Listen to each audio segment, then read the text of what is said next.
Que Dios les bendiga. Vamos al libro de Éxodo, capítulo 20. Vamos a continuar con nuestro estudio acerca de los 10 mandamientos y vamos a considerar nuevamente el versículo 14. Éxodo 20, 14 dice: no cometerás adulterio. Y hoy vamos a continuar con este estudio que iniciamos el domingo pasado. Así que esta va a ser la segunda parte del mensaje que titulamos No seas un adúltero. Y hemos ya aprendido algunas cosas importantes acerca de lo que esto significa, pero hoy día vamos a profundizar un poquito más. Así que les invito a que una vez más leamos todos juntos Éxodo 20:14 al unísono.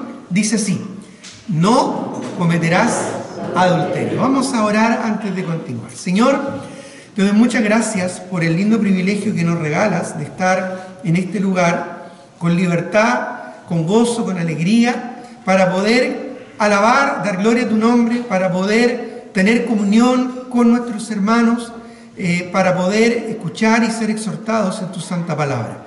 Te ruego, mi Dios, que todo lo que hagamos sea para tu honra y tu gloria. Que tu palabra sea poderosa en nuestros corazones a través de la obra del Espíritu Santo, para que seamos conformados a la imagen de tu Hijo Jesucristo, transformados de gloria en gloria a su imagen y para tu honor y tu gloria en todo. Señor, nos encomendamos en tus manos y te rogamos entendimiento para comprender lo que tú nos quieres mostrar, pero también te rogamos, Padre Celestial, que pongas en nuestro corazón el anhelo, el deseo ferviente de poner en práctica tu palabra, y que no seamos solamente oidores, sino hacedores de ella. Te lo pedimos, te lo rogamos en el nombre y por los méritos de nuestro eterno Señor y Salvador Jesucristo. Amén. Muy bien, vamos entonces a la palabra del Señor ahí en Éxodo 20:14. Y una vez más, el texto, ¿verdad?, nos señala en pocas palabras algo muy profundo. No cometerás adulterio. Una advertencia muy seria de parte del Señor. Ya establecimos el domingo pasado que detrás de cada mandamiento negativo hay una proposición positiva, un principio, una verdad perdurable, que en este caso es la honra que Dios otorga al matrimonio. Dios honra la fidelidad matrimonial. Por esa razón es que Dios prohíbe el adulterio y aborrece la fornicación. Cuando tú te encuentras con un cartel que dice peligro, no pasar, ¿qué es lo que se está enfatizando?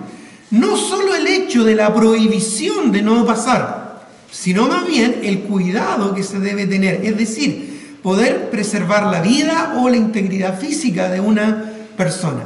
Ese cartel está ahí para que no nos dañemos, para que no suframos algún accidente, para que no tengamos algún problema, para que no tengamos que lamentar una desgracia. Por lo tanto, ese cartel es una prohibición que busca nuestro bien. De la misma manera, cada mandamiento negativo que comienza con un no cometerás adulterio, no tendrás dioses ajenos delante de mí, no matarás, es más bien una proposición positiva de parte de Dios para honrar aquello que para Dios es importante y que es valioso. En este caso, Dios aquí está estableciendo la relevancia, la importancia, la trascendencia de lo que es la fidelidad matrimonial. Ya hablamos que la fidelidad y la continuidad matrimonial es algo muy serio y muy importante para Dios. De tal manera que no es para un hijo de Dios una opción el divorcio o la separación, ¿verdad? Dios estableció en su palabra que al principio varón y hembra los creó, y luego, ¿verdad?, el hombre tomará a su mujer y ambos serán una sola carne, y lo que Dios juntó no lo separe el hombre. Por esa razón Dios establece la fidelidad en el matrimonio y esta continuidad matrimonial. También explicamos y hablamos, ¿verdad?, qué ocurre cuando por causas muy justificadas, por causas, ¿verdad?, muy razonables, es imposible que el matrimonio pueda seguir unido, ya sea porque está en riesgo la vida, ya sea por un adulterio reiterado, constante, ¿verdad? Un menosprecio flagrante a la fidelidad matrimonial y constante en el tiempo, donde se pone incluso en riesgo la integridad física, emocional, mental, incluso de el otro cónyuge. Bueno, si llega el caso, Dios establece que un matrimonio, ¿verdad?, puede separarse solo en el caso que el incrédulo tome la iniciativa. El creyente nunca debe tomar la iniciativa de una separación, a menos que sea, ¿verdad?, en causa de riesgo vital o de una razón de fuerza mayor. Cada situación individual es única y por lo tanto requiere y merece un estudio, ¿verdad?, y una consideración única y especial. Pero en términos generales, Dios establece que el creyente siempre debe procurar una reconciliación. Y si por alguna razón el incrédulo ya no quiere estar y quiere terminar con la relación, bueno, es la decisión del incrédulo. Pero, ¿verdad?, el creyente, ya obviamente habiendo hecho todo lo posible, obviamente no queda en esclavitud. Por lo tanto, puede ahí darse el caso de una separación. Sin embargo, el creyente, ¿verdad?, debe tomar una actitud bíblica, no emocional, no cultural, no circunstancial. ¿Y cuál es la actitud bíblica que nos enseña la Escritura? Ok, si el incrédulo se quiere separar, sepárese. Pero el creyente quédese en su condición, es decir, sin volver a casarse. De tal manera que una separación podría llegar a ser, en un caso extremo, posible, pero no un nuevo matrimonio. También Dios, y eso lo vimos también el domingo pasado, allá en 1 Corintios capítulo 7, establece que si llegamos al Señor, a Cristo, del mundo incrédulo, ¿verdad?, a los caminos del Señor, con una relación ya destruida que es imposible revertir, imposible restaurar, y estamos tal vez ya en una relación donde hay hijos, donde hay una familia constituida, es necesario, en ese caso, ordenar y regularizar de la mejor forma posible nuestra condición. Es decir, Dios puede restaurar aquello que está completamente destruido, cuando ya no hay nada más que hacer. En este caso, cuando la persona llega a los caminos del Señor, llega a Cristo Dios, no importa la condición, por más perdida, por más terrible, por más complicada que sea, Dios en su gracia, en su amor y en su misericordia puede restaurar y puede dar una nueva vida y un nuevo camino. Pero para eso es importantísimo que la persona, el nuevo creyente, disponga su corazón en las manos del Señor, para que Dios obre de manera sabia, ¿verdad?, a la luz de su palabra y conforme a su buena, agradable y perfecta voluntad. Dios puede restaurar aquello que está destruido.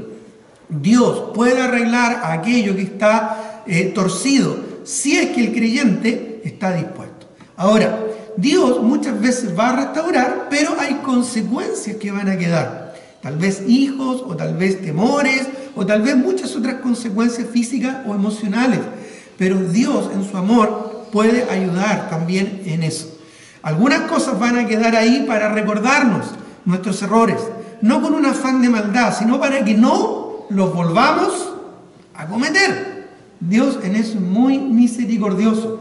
Muchas de las consecuencias de nuestros pecados, Dios las permite que continúen para que nosotros, ¿verdad?, tengamos un corazón sabio y no volvamos a cometer el mismo error.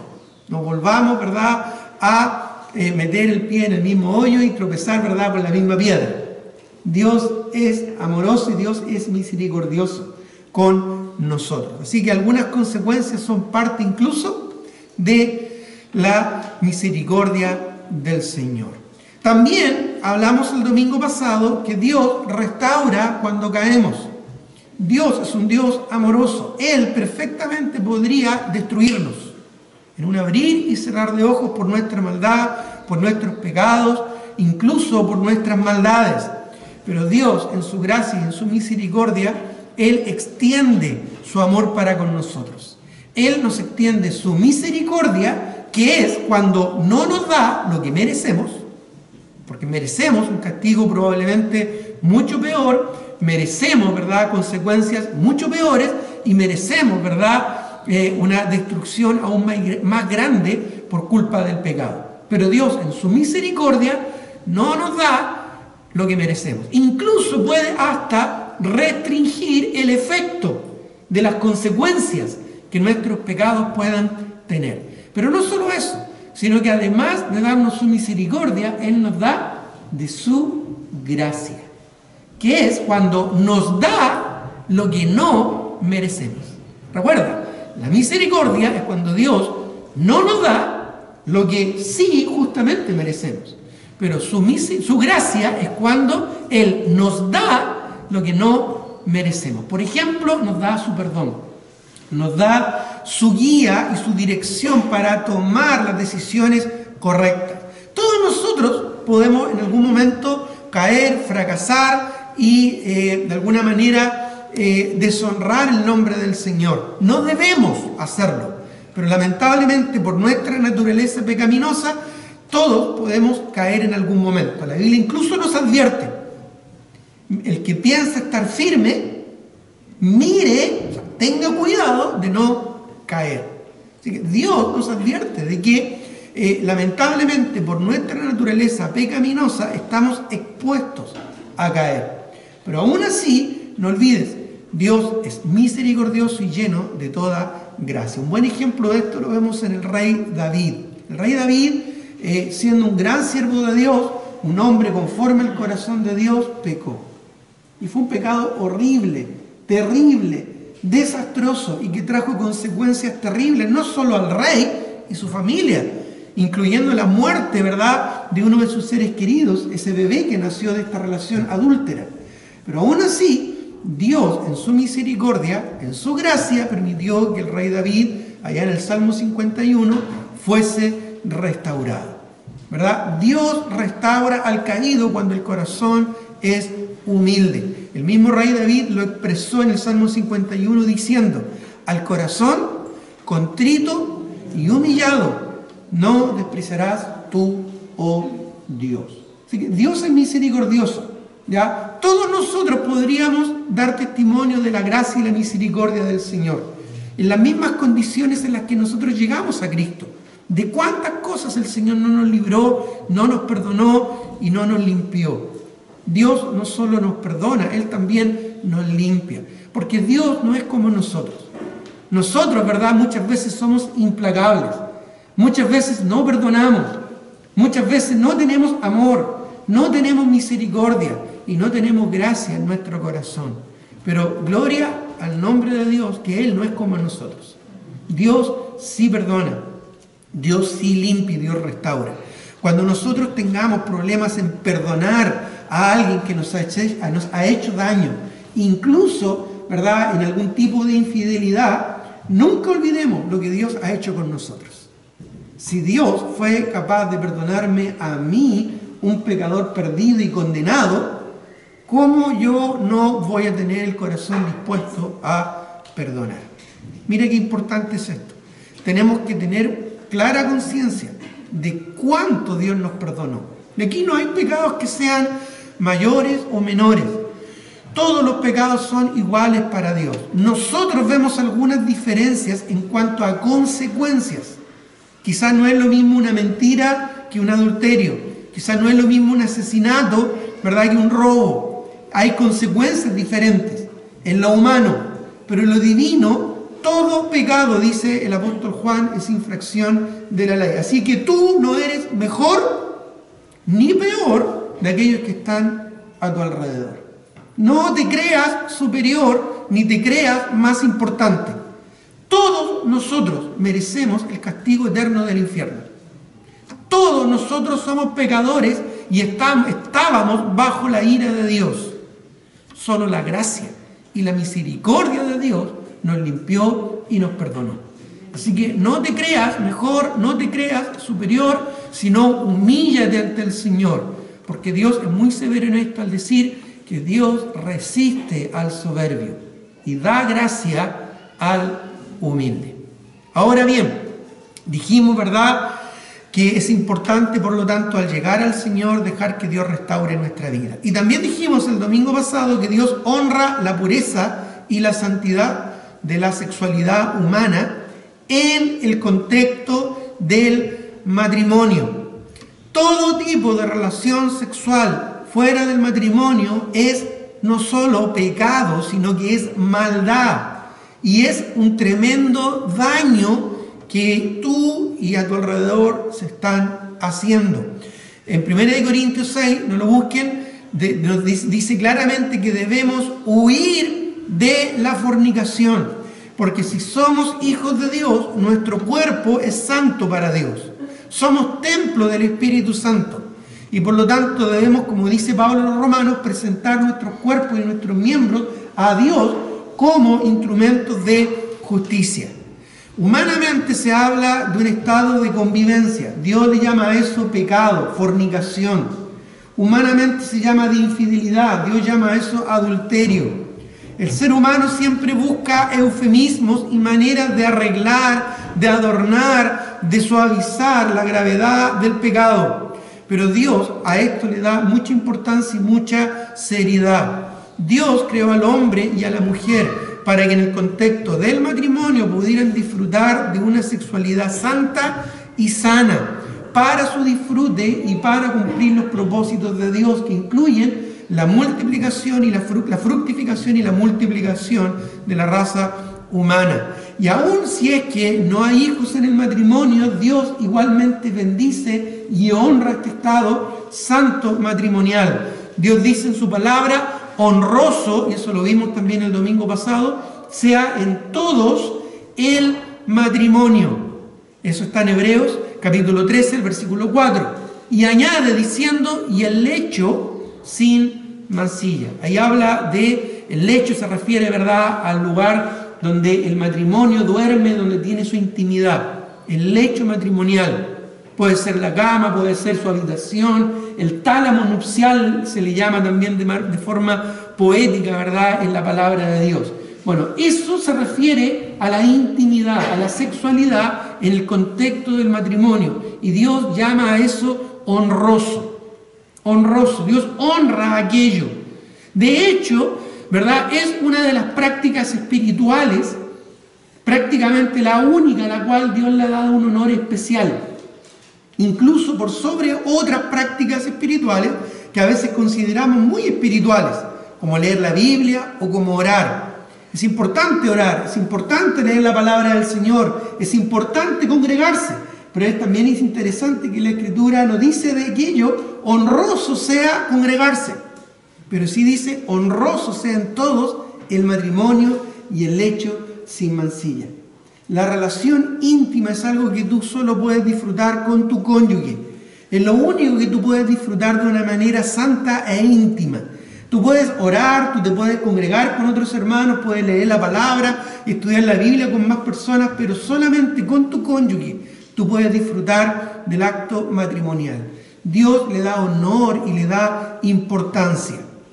Por lo tanto, detrás de este mandamiento tenemos, ¿verdad?, claramente la voluntad de Dios, que en nuestra santificación, que nos apartemos de fornicación y de adulterio y establezcamos una sana y santa relación matrimonial, donde no nos neguemos el uno al otro, donde no haya, ¿verdad?, una incontinencia o haya periodos prolongados de tiempo, ¿verdad?, de incontinencia, sino que haya una sana, una santa y una espiritual relación matrimonial, como dice, y lo vimos también en 1 Corintios capítulo 7, donde la mujer no debe negarse a su esposo y su esposo no debe negarse a su mujer, a no ser por un breve tiempo de mutuo consentimiento para dedicarse a la oración, a la palabra de Dios, ¿verdad?, a buscar a Dios de corazón, pero luego volver pronto a juntarse para que no nos tiente Satanás.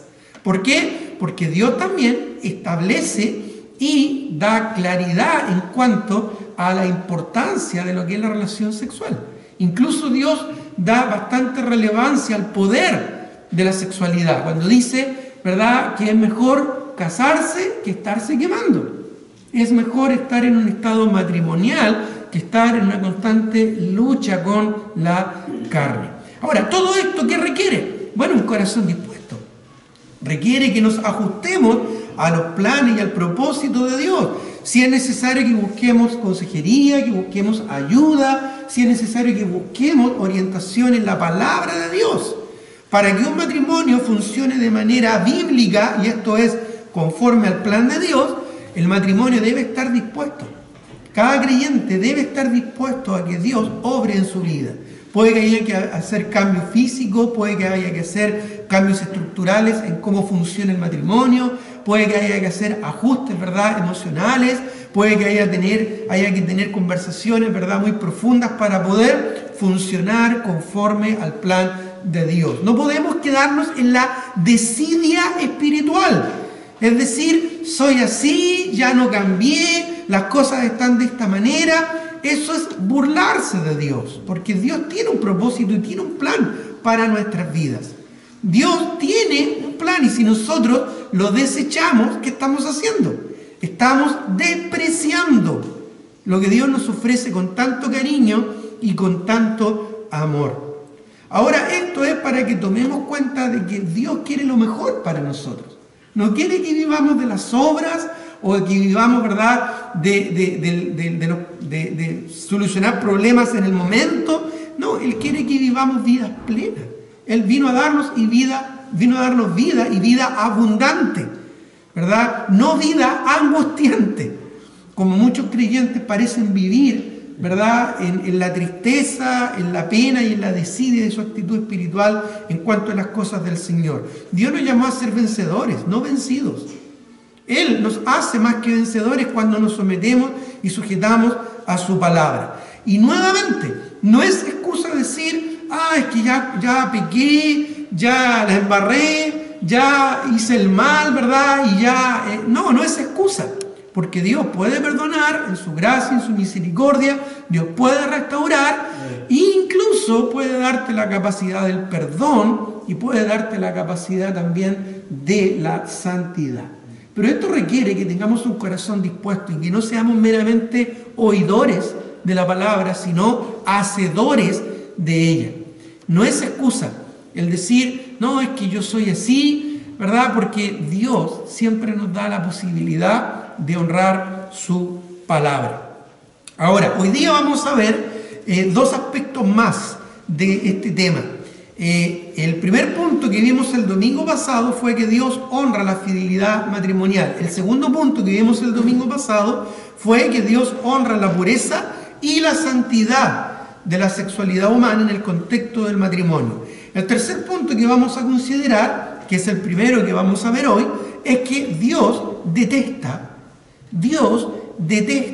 la infidelidad espiritual. ¿Cómo es esto?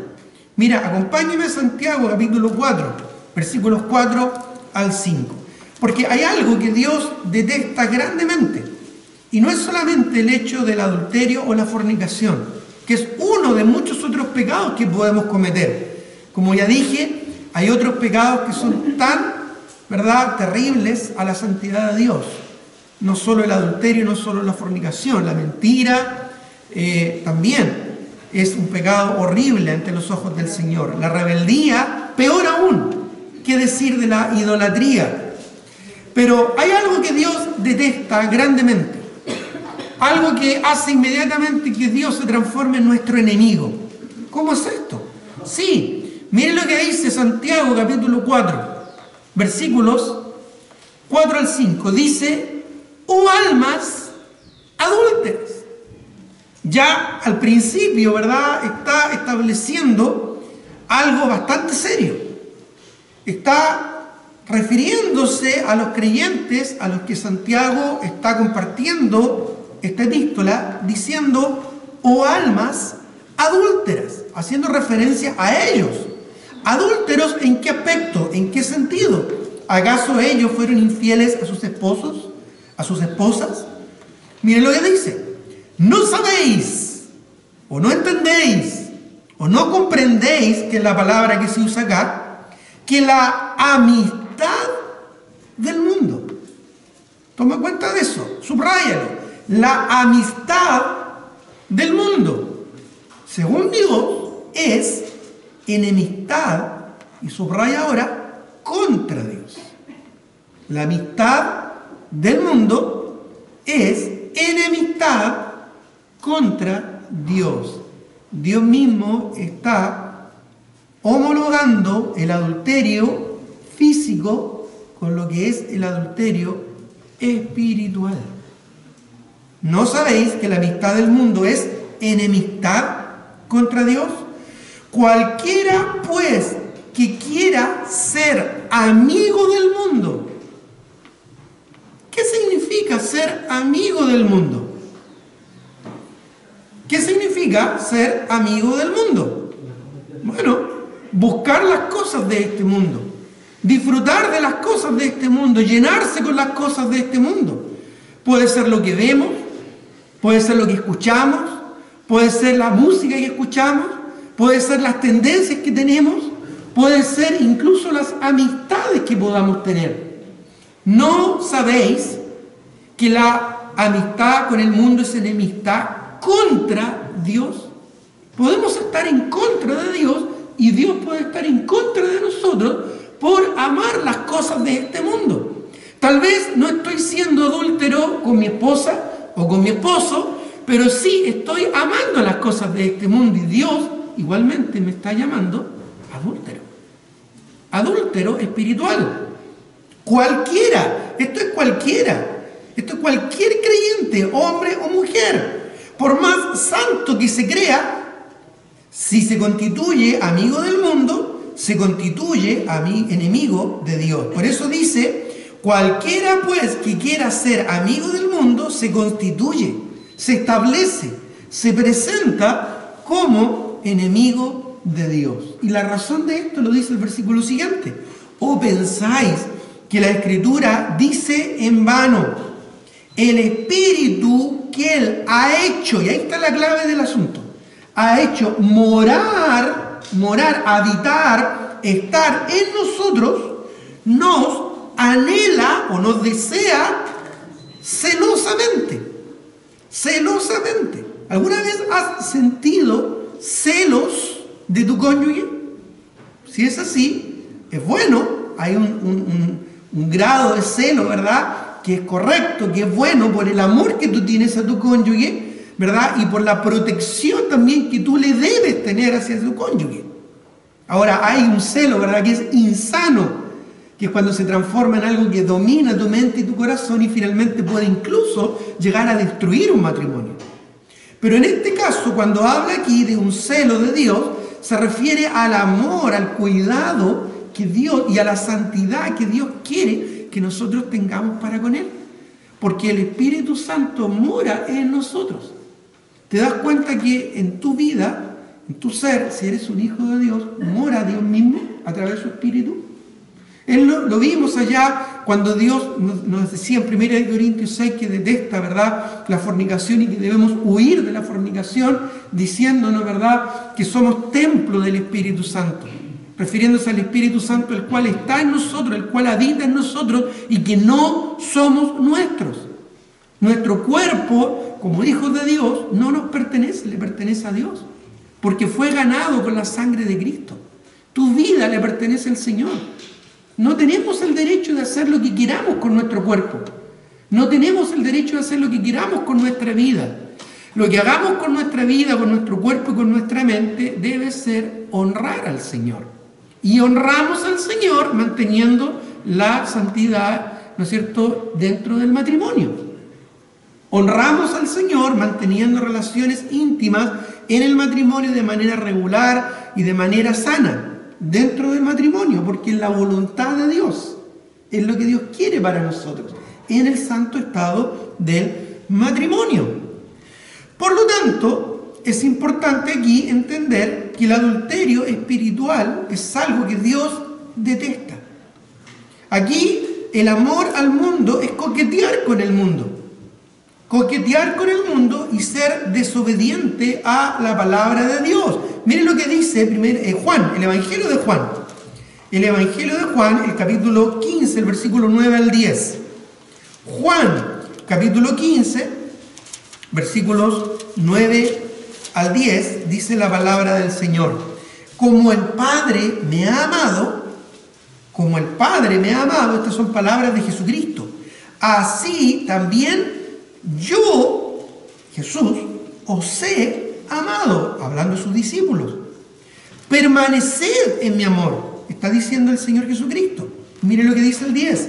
Si guardareis mis mandamientos, ¿qué dice? Permaneceréis en mi amor. Si somos obedientes a la palabra de Dios, estamos obedeciendo al Señor. Y si estamos obedeciendo al Señor, estamos demostrando que le amamos. Y luego añade: así como yo he guardado los mandamientos de mi Padre y permanezco en su amor. ¿Cómo demostró Cristo que amaba a su Padre? Obedeciendo su voluntad. ¿Cómo demostramos nosotros que amamos a Dios? Obedeciendo su palabra. Pero ¿qué pasa si somos desobedientes a su palabra? Su palabra nos dice: no dejando de congregarnos, y nos dejamos de congregar. Su palabra nos dice: huid de la fornicación, y nos enredamos en fornicación.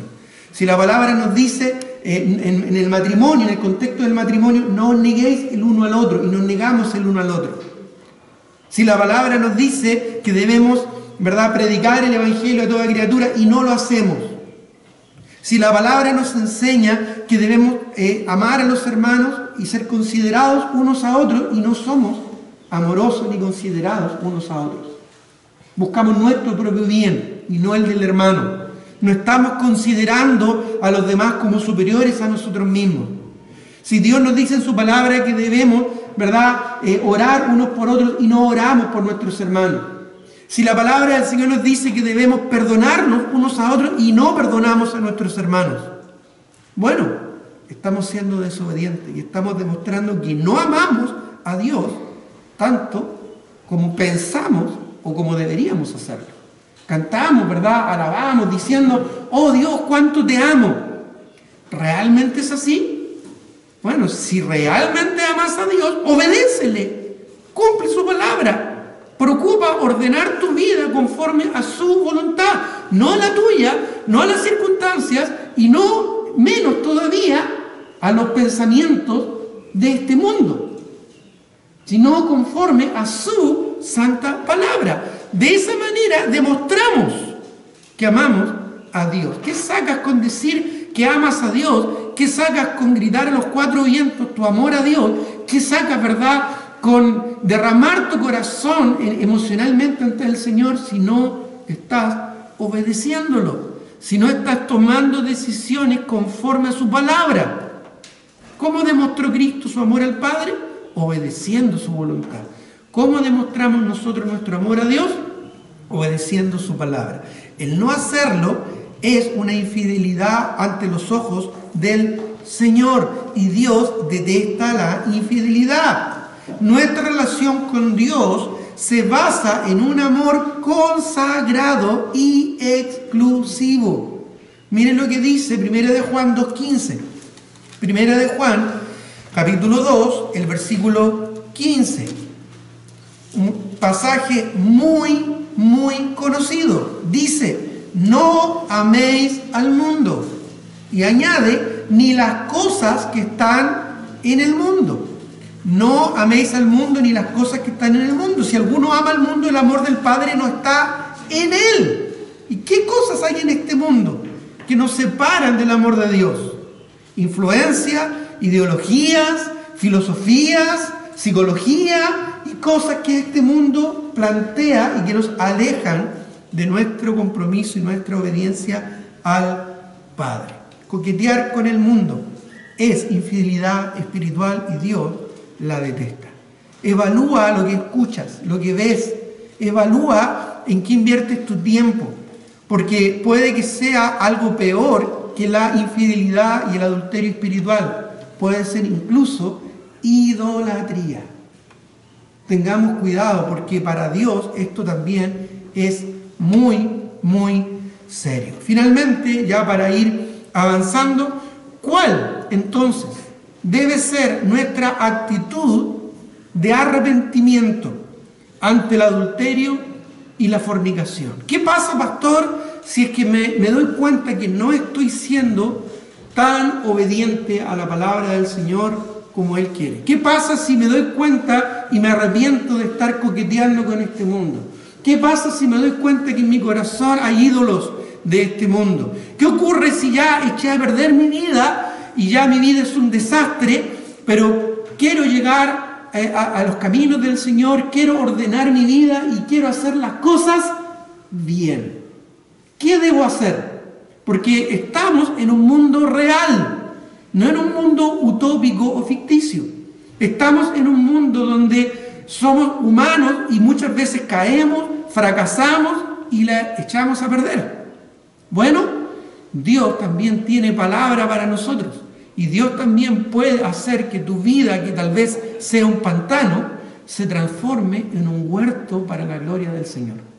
Ahora, ¿qué debemos hacer? Acompáñame nuevamente al Santiago capítulo 4, versículo 6. Porque ahí encontramos, ¿verdad?, algo de luz con respecto a esto. Santiago capítulo 4, versículo 6, ahora en adelante. Ya leímos el 4 y el 5, que nos decía enfáticamente que no debemos ser almas adúlteras y no amar a este mundo, porque amar a este mundo nos constituye en enemigos de Dios. Pero sigue el pasaje, sigue el texto, y miren lo que dice, por favor, en el versículo 6 de Santiago 4, 6. Dice, pero Él, en contraste, ¿verdad?, a encontrarnos en una condición de adulterio espiritual o aún incluso físico, dice el versículo 6, dice, pero Él, ¿a quién se refiere ese Él? Dios. Dios a quien tal vez le hemos sido infiel por nuestra desobediencia, por nuestra desidia o por nuestra apatía o por nuestra negligencia espiritual. Pero Él, miren lo que dice, da mayor gracia. Mira qué grande es el Señor. Esto no es licencia para vivir y revolcarnos en el pecado. Esto es para que tengamos un santo temor del amor de Dios. Cómo Dios es tan bueno y cómo a veces nosotros somos tan malagradecidos con el tremendo amor, la tremenda muestra de gracia y misericordia de Dios para con nosotros. Que siendo aún pecadores, Cristo murió por nosotros. Por eso dice, pero Él da mayor gracia, su gracia sobreabundó. Romano, ¿verdad? Pablo a los romanos argumenta de que que sobreabundó la gracia, no para que nosotros, ¿verdad?, volvamos al pecado, porque hemos muerto al pecado. Sentencia Romanos capítulo 6. Pero su gracia es mayor, como dice el himno. Su gracia es mayor, es más sobreabundante, porque sobreabundó el pecado. Dios tuvo que mostrar una gracia increíble por nuestra infidelidad. Dice, por esta razón, dice que Dios resiste a los soberbios, pero ¿qué dice luego? Y da gracia a los humildes. ¿Cómo vamos a ser tan soberbios para seguir en el pecado?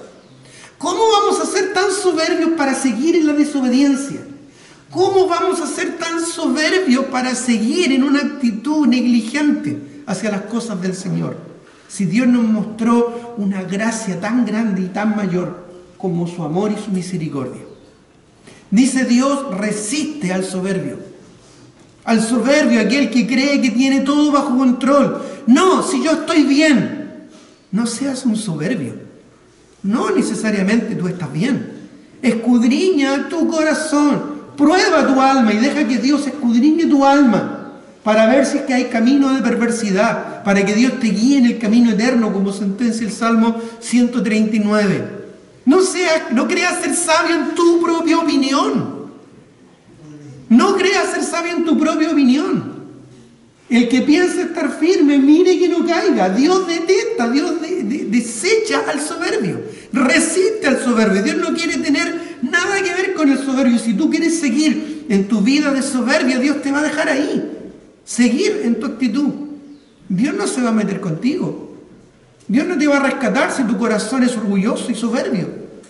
Pero si tu corazón es humilde, ¿qué es lo que Dios te va a dar? No por lo que lo merezcas, no porque te lo hayas ganado, no porque tú digas voy a arreglar mi vida para que Dios tenga gracia sobre mí. No, así no funciona la gracia de Dios. La gracia se da cuando el corazón es humilde. Por eso dice que Dios da gracia al humilde. Dios la da, la entrega gratuitamente. No porque el creyente se la haya ganado. No porque te derrames ante el Señor, no, sino porque tu corazón es humilde y quebrantado ante los ojos del Señor. Por eso luego, miren lo que dice acá. Bueno, aquí vamos a ver algunas cosas importantes. En primer lugar, ¿cuál debe ser nuestra actitud? Primero que nada, humilde, como vimos en el versículo 6. Humilde. Si he pecado, si ya he cometido muchos errores en mi vida, debo ser humilde. No puedo seguir pensando que puedo hacer lo que yo quiera con mi vida y no me va a pasar nada. No, sé humilde. Quebranta tu corazón ante el Señor. Reconoce que le has fallado muchas veces al Señor. Reconoce que estás en una condición pecaminosa. No te engañes a ti mismo. Tú no puedes engañar al Señor. Dios no puede ser burlado, porque al final todo lo que el hombre sembrare, eso también segará. No digas que nadie te lo dijo y te lo advirtió. Sé humilde. Sé humilde. No creas ser sabio en tu propia opinión. No seas soberbio. Sé humilde, como dice el versículo 6, porque Dios resiste al soberbio y da gracia al humilde. Esto es reconocer y confesar con honestidad y franqueza nuestro pecado. Juan 1:9 dice: si confesamos nuestros pecados, Él es fiel y es justo. ¿Para qué? Para perdonar nuestros pecados. Para limpiar y perdonar nuestros pecados. Y limpiarnos, dice, de toda maldad. Dios te puede perdonar y Dios te puede limpiar. Pero tú debes confesar tu pecado. Y confesar tu pecado es ponerte de acuerdo con Dios en la gravedad de este mismo. Incluso en Proverbios 28:13 Dios dice que el que encubre sus pecados no prosperará, mas el que los confiesa y se aparta alcanzará misericordia. Así que sé humilde, agacha la cabeza ante el Señor, sé humilde y busca a Dios con corazón quebrantado. Eso es lo primero. Quizás ya has embarrado tu vida, quizás ya has hecho muchas cosas mal, quizás estás en pecado, estás en adulterio, estás en fornicación o estás en una maldad de corazón. Bueno, humíllate ante el Señor, quebranta tu corazón y sé humilde. Reconócelo ante el Señor. Humíllate. Dios resiste al soberbio, pero da gracia al humilde. En segundo lugar, sométete a Dios. Mire lo que dice el verso 7. Someteos, mire lo que dice. Pues, ese pues es importante porque es una consecuencia natural del versículo anterior. Si tu corazón es humilde y si Dios da de su gracia para poder restaurar tu vida, ok, entonces ahora sométete a Dios. Esto es, obedece la autoridad de la palabra de Dios. Dios tiene autoridad en su palabra. Su palabra tiene un propósito. 2 Timoteo 3:16 al 17 dice que toda la escritura es inspirada por Dios y es útil. Útil para enseñar, para redarguir, para corregir, para instruir en justicia. Entonces sométete a Dios, sométete a su palabra. A que la palabra te redarguya, es decir, te muestre en qué estás mal. A que su palabra te enseñe, te muestre qué es lo que Dios quiere para ti. A que su palabra te corrija, es decir, cambie las cosas que en tu vida hasta aquí han estado mal. Y luego la palabra te instruye, te guía en el camino de la voluntad santa y perfecta de Dios. Pero como dije, en primer lugar debes ser humilde y en segundo lugar debes someterte. ¿Qué sacas por un corazón culposo? Humillarte ante el Señor y derramar lágrimas de cocodrilo. ¿Sabes lo que significa las lágrimas de cocodrilo? Son lágrimas, ¿verdad?, que no tienen ningún sentido. Son lágrimas, ¿verdad?, simplemente del momento, pero no con un corazón quebrantado. ¿Qué sacas con derramar lágrimas de cocodrilo si después no estás dispuesto a someterte a la voluntad de Dios y ser obediente a lo que Él dice en su palabra? Ya, ok, la embarré, le hice mal, tal vez eché a perder mi vida, la vida de los que me rodeaban, pero bueno, debo humillarme, debo pedirle perdón al Señor y ahora debo hacer las cosas bien. De aquí en adelante no tengo por qué seguir embarrándola, no tengo por qué seguir haciendo las cosas mal. Debo someterme a su voluntad. Luego en el mismo versículo 7 dice, someteos pues a Dios, y luego dice, resistid al diablo. Esto es desechar la tentación. ¿Y cómo desechamos la tentación? Nuevamente, con la palabra de Dios. ¿Cómo Cristo se defendió ante los ataques de Satanás allá en el desierto? Citando la palabra de Dios. ¿Cómo tú resistes al diablo? Con la palabra del Señor. Este es nuestro escudo de fe y nuestra espada del Espíritu. Con la palabra de Dios nos defendemos y atacamos al enemigo. Con la palabra de Dios nosotros podemos defendernos de los ataques del diablo, porque la palabra de Dios nos limpia, nos ilumina. Lámpara es a mis pies tu palabra y lumbrera mi camino. Y nos limpia. ¿Con qué limpiará el joven su camino? Con guardar tu palabra. En mi corazón he guardado tus dichos, dice el Salmo 119, para no pecar contra ti. Entonces debemos resistir al diablo también por medio de la palabra, someterme a la palabra y resistir al diablo con la misma palabra. Si eres tentado o te das cuenta que estás siendo tentado, busca en la palabra cómo vencer, como dice el corito, memorizándola, leyéndola de alguna manera o meditando en ella y sobre todo poniéndola en práctica en tu corazón. Por último, escríbela y ponla ahí en el refrigerador o ponla, ¿verdad?, en la ventana o donde sea que tú sufras tentación. La palabra del Señor es tu escudo. Luego en el versículo 8 dice: acercaos a Dios. Acércate a Dios. Esto es, fortalece tu relación con Él, tu tiempo devocional. Y miren la promesa que el Señor da: y Él se acercará a vosotros. ¿Sabes que esto es bien importante? Porque si nosotros hemos cometido adulterio espiritual, nos hemos alejado del Señor. Pero mira el gesto de misericordia de Dios, porque no es que Dios se haya alejado, nosotros nos alejamos de Él. Pero cuando nosotros nos acercamos a Él, ¿qué hace Él? Se inclina, se acerca hacia nosotros. Mira qué importante, es como cuando tú te reconcilias con alguien, ¿verdad? Y te acercas a esa persona para darle un abrazo. ¿Qué pasa si la persona, en vez de acercarse, se aleja? ¿Cómo nos sentimos? Mal, ¿verdad? Pero ¿qué hace el Señor? Nosotros nos acercamos a Él, ¿y qué hace Él? Se acerca a nosotros. ¿Te das cuenta del amor del Señor? ¿Cómo no reaccionar a ese amor tan maravilloso? Si somos humildes, si nos sometemos a Dios, si resistimos al diablo y si nos acercamos a Dios, Él se acerca a nosotros, pero además de acercarse a nosotros, miren lo que dice el versículo 8: acercaos a Dios y Él se acercará a vosotros. Y luego dice: pecadores, limpiad las manos. Luego debemos dejar que la palabra del Señor limpie nuestra vida. La palabra de Dios es esa agua purificadora que limpia nuestro corazón, nuestra mente y nuestra alma. Como reitero lo que mencioné hace un momento atrás, ¿con qué limpiará el joven su camino? Con guardar su palabra. Limpiar es desechar, abandonar, sacar el pecado de nuestras vidas. Tu corazón va a estar lleno de la palabra o lleno del pecado. Como dice el dicho, la Biblia te va a alejar del pecado o el pecado te va a alejar de la Biblia. ¿Sabe por qué muchos creyentes no leen sus Biblias?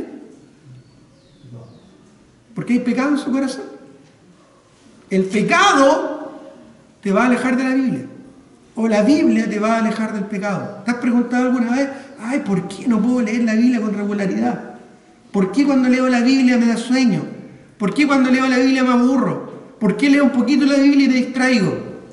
Bueno, aquí tienes la razón. Porque hay pecado en tu corazón. Escudriña tu corazón. Si tú te llenas de la palabra, el pecado solito va a salir arrancando. Como cuando tú metes un gato, ¿verdad?, donde hay ratones. Al tiro los ratones salen arrancando, ¿verdad? Pero donde el gato no está, ¿cómo dice el dicho? Los ratones hacen fiesta. Bueno, así es, cuando la palabra no está en tu vida, el pecado hace de las suyas. Así es que limpia tus manos y añade el versículo 8 al final diciendo: limpiad las manos y vosotros los de doble ánimo, los que un día sí y otro día no, un día sí y otro día no, inestables espirituales, que un día aman al Señor, ¿verdad?, y quieren servir al Señor, y al día siguiente por un problema están en el suelo. Vosotros los de doble ánimo, ¿qué dice? Purificad los corazones, purificad vuestros corazones. Esto es con decisiones bíblicas concretas. A veces decisiones importantes que debemos tomar, debemos hacerlo. Decisiones fundamentales que van a cambiar nuestra actitud. Si tengo problemas con cierto tipo de inclinación a las cosas de este mundo, como la música, por ejemplo, y cada vez que estoy con mis amigos o con mis amigas, naturalmente me voy en esa dirección, bueno, ¿qué es la decisión que debería tomar? ¿Qué es lo que debería hacer? Bueno, dejar a esos amigos, cortar esa amistad.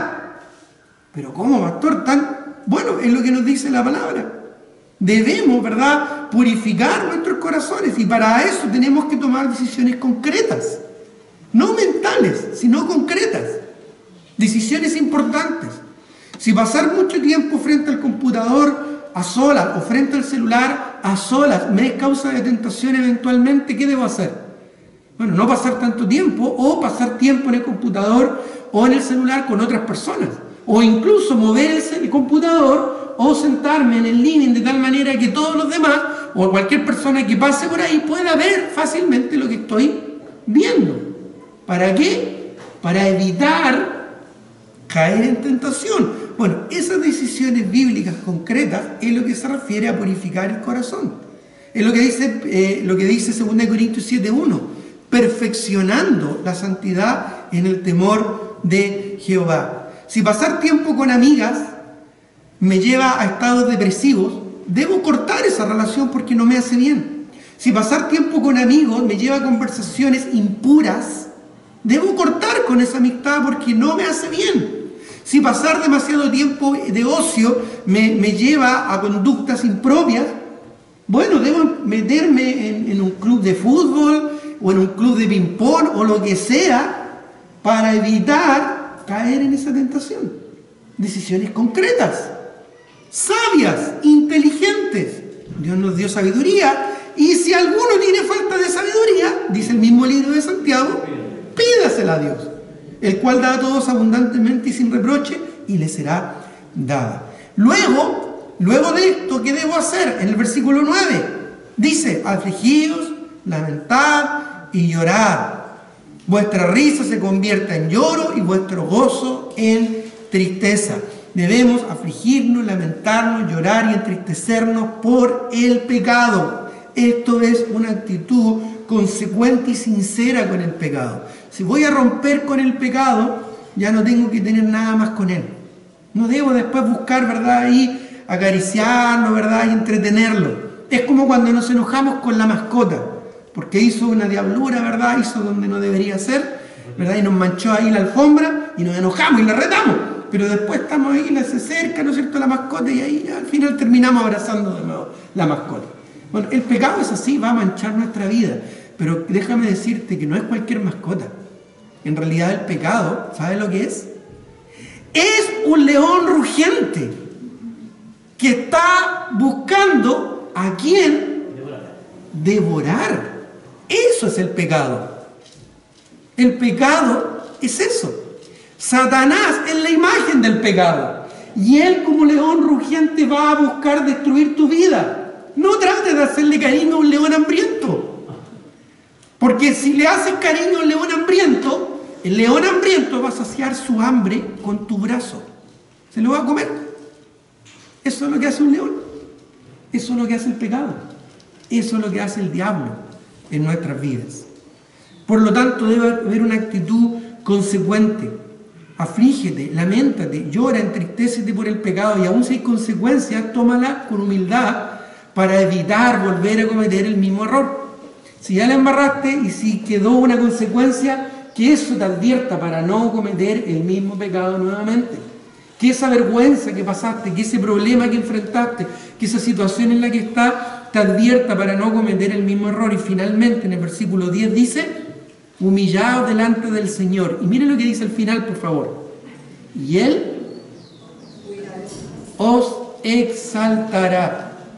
Actitud quebrantada y sumisa a su voluntad.